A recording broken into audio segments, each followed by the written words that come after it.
मित्रों प्रणाम, जय श्री राधे।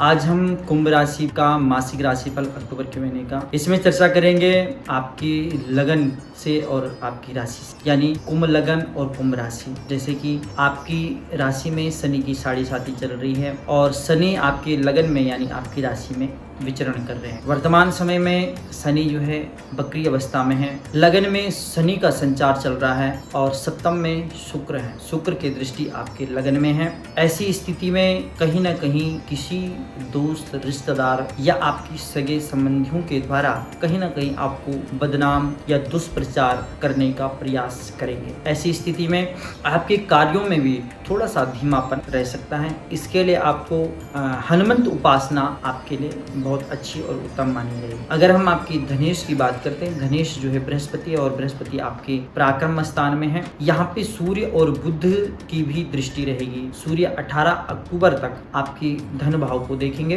बुध पूरे महीने, क्योंकि बुध जो है आपके 1 अक्टूबर को आपके अष्टम घर में आ गए हैं। ऐसे में आपको स्थिर रहने का प्रयास करना चाहिए और धनागमन का योग तो है ही। परिवारजनों के साथ भी और वाणी के साथ, अपनी वाणी और परिवारजनों के साथ थोड़ा सा फीकापन नजर आ रहा है, इसलिए वाणी में कंट्रोल रखिए और जो परिवारजन हैं उनके साथ शांति का माहौल स्थापित करने का प्रयास करें। अगर हम पराक्रम हाउस की बात करते हैं तो पराक्रमीश मंगल आपके भाग्य स्थान में संचार कर रहे हैं, क्योंकि मंगल 3 अक्टूबर को आपके भाग्य स्थान में आ गए हैं। यहाँ पे शनि, केतु और सूर्य मंगल की दृष्टि बनी रहेगी आपकी पराक्रम स्थान में। शनि तीसरी दृष्टि से देखेगा और केतु जो है सप्तम दृष्टि से भाग्य स्थान से देखेगा और सूर्य, क्योंकि 18 अक्टूबर के बाद यानी 18 अक्टूबर से सूर्य आपकी भाग्य स्थान में आ जाएगा, जो कि आपके पराक्रम स्थान को देखेगा और मंगल 3 अक्टूबर को आ गए, तो मंगल की भी दृष्टि रहेगी, यानी 4 ग्रहों की दृष्टि आपके पराक्रम स्थान में रहेगी और राहु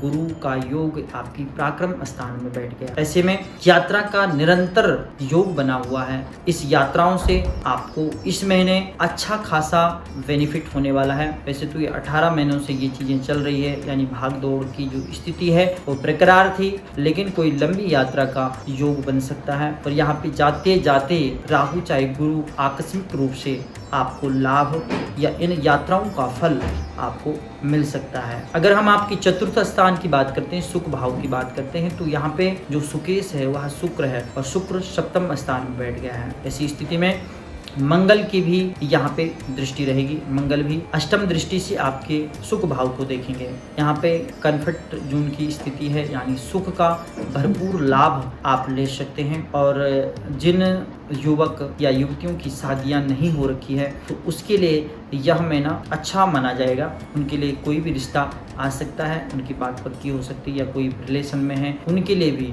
यह शादी में परिवर्तन होने का पूरा योग बनता है। अगर हम आपके पंचम स्थान की बात करते हैं, जो पंचमेश है वह बुध है और बुध अष्टमेश होकर के अष्टम स्थान में आ गए हैं। ऐसी स्थिति में यहाँ पे संतान की बात करें, विद्यार्थी वर्ग की बात करें तो और लाभ की बात करें, स्टॉक मार्केट इत्यादि में या मैनेजमेंट संबंधित कार्यों में आपको सफलता यहाँ पे भरपूर मात्रा में मिलेगी। विद्यार्थी वर्गों के लिए अच्छा समय है और संतान पक्ष में भी जो महिलाएं संतान पक्ष की ओर अग्रसर है उनके लिए खास ख्याल रखने की आवश्यकता है 18 अक्टूबर तक, क्योंकि 18 अक्टूबर तक यहाँ पे सूर्य भी बुध के साथ रहेगा, तो आपको खास ख्याल रखने की, आराम करने की आवश्यकता रहेगी और यात्राओं को टाल दें तो ही आपके लिए अच्छा रहेगा। अपनी जो संतान है, यानी जिनके बच्चे बड़े हो रखे हैं, उनको अपने संतान के साथ 18 अक्टूबर तक उनसे संबंधों को सुधारने का प्रयास करने की आवश्यकता रहेगी। अगर संतान पक्ष में किसी भी प्रकार की कोई आपको दिक्कत महसूस होती है, आपकी संतान आपका कहना नहीं मानती है, आपको लगता है कि हमारी जो संतान है, बेटा है, बेटी है, हमारे कहने पे नहीं चल रहे हैं, हमसे जो है बाहर होते जा रहे हैं, अपने मित्रों का कहना मानते हैं, अपने मित्रों के लिए ही जीते हैं, हमारा कोई ख्याल नहीं रख सकते हैं, ऐसी स्थिति में आप भैरव की उपासना या भैरव जी को आप जो है दही बड़े का भोग लगाएं और कुत्ते को आप रोटी अवश्य खिलाएं, तो देखना आपके बच्चों में, संतान में या आपकी संतान को कोई दिक्कत, बीमारी इत्यादि है, तब भी आप उस स्थिति में भैरव उपासना कर सकते हैं या कुत्ते को रोटी दे सकते हैं। तो ये आपके लिए संतान पक्ष में जो भी कष्ट आ रहे हैं उसके लिए एक अच्छा उपाय माना जाएगा। अगर हम षष्ठम हाउस की बात करते हैं, जो षष्ठेश जो है वह चंद्रमा है। चंद्रमा तो 2 दिन 6 घंटे एक राशि में विचरण करते हैं, तो चंद्रमा की स्थिति तो चलायमान ही है। लेकिन ऐसी स्थिति में यहाँ पे कहा जा सकता है कि कफ से संबंधित आपको रोग हो सकते हैं या कफ संबंधी बीमारियाँ आपको लग सकती है, उससे बचने की आपको आवश्यकता है।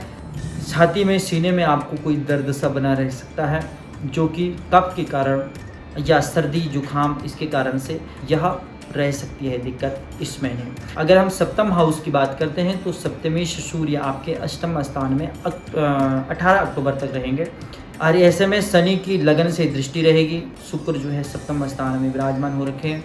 राहु गुरु भी पंचम दृष्टि से आपके सप्तम स्थान को देख रहे हैं। ऐसी स्थिति में गृहस्थ पक्ष के साथ जो समय है इसको हम इतना अच्छा नहीं मान सकते हैं, क्योंकि जो अष्टमेश का जो स्वामी है यानी सूर्य है, सप्तमेश का जो स्वामी है सूर्य, वह अष्टम हाउस में आ गया है। जब भी कभी गृहस्थ पक्ष के साथ कोई दिक्कत आती है, प्रॉब्लम आती है, तो यही स्थिति रहती है।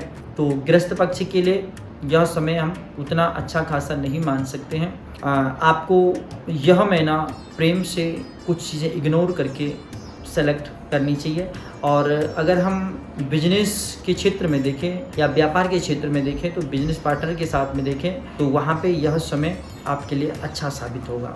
अष्टम हाउस की अगर बात करते हैं, अगर आप रिसर्च से संबंधित कार्यरत हैं, अध्ययन से या आप टीचिंग लाइन में हैं, तो ये समय आपके लिए अच्छा, उपयोगी और लाभकारी सिद्ध होगा।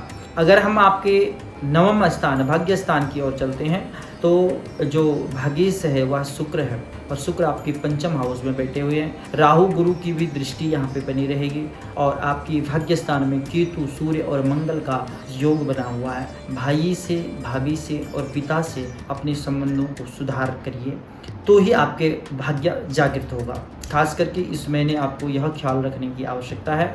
अध्यात्म की दृष्टि से देखा जाए तो यह समय अच्छा उपयोगी है, क्योंकि केतु मोक्ष कारक ग्रह है और बृहस्पति की भी दृष्टि यहाँ पे है, तो कहीं ना कहीं आपका अध्यात्म की ओर रुझान रह सकता है। भाई पिता से अगर आप अपने संबंधों को सुधारते हैं तो अध्यात्म में आपकी तीव्रता और बढ़ेगी। नहीं तो आपको एक जिसको कहा जाता है कि भगवान को ना मानने वाला नास्तिक जिसको कहा जाता है, वह उस तरफ आपको धकेल सकता है। अगर हम आपकी दसम स्थान की बात करते हैं, दशमेश यानी कर्मेश की, तो वह मंगल है और मंगल आपके भाग्य में।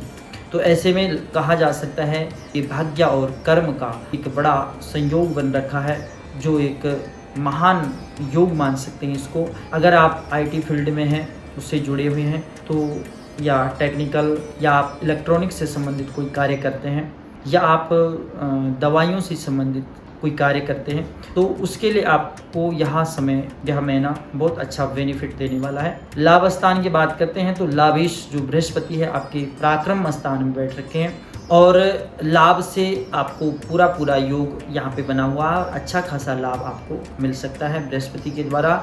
अगर हम आपके द्वादश स्थान की बात करते हैं, द्वादश यानी व्ययेश की बात करते हैं, तो व्ययेश का आपके लग्नेश होकर के लगन में बैठ जाना शनि का, तो कहीं ना कहीं यहाँ पे मंगल की भी चतुर्थ दृष्टि आपकी द्वादश हाउस में रहेगी। तो कोर्ट कचहरी के मामलों में अभी शांत जो मामला है वो अभी शांत नहीं हुआ है। इस महीने भी खास करके आपको महीने के अंत, महीने के पखवाड़े में आपको यह खास ख्याल रखने की आवश्यकता रहेगी, क्योंकि कोर्ट कचहरी के मामले इस महीने भी पुराने से पुराने मामले या कोई नया मामला ऐसा आपके सामने आ सकता है। तो आपको शांत रहने की आवश्यकता है। कोई भी झगड़ा झंझट इन झमेलों में ना पड़े या दूरी बनाए तो ही आपके लिए अच्छा रहेगा।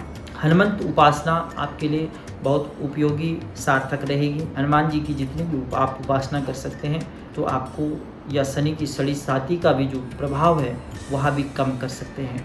तो इस प्रकार से ये रहा आपका अक्टूबर के महीने का मासिक राशिफल। आज के लिए इतना ही। प्रणाम, जय श्री राधे।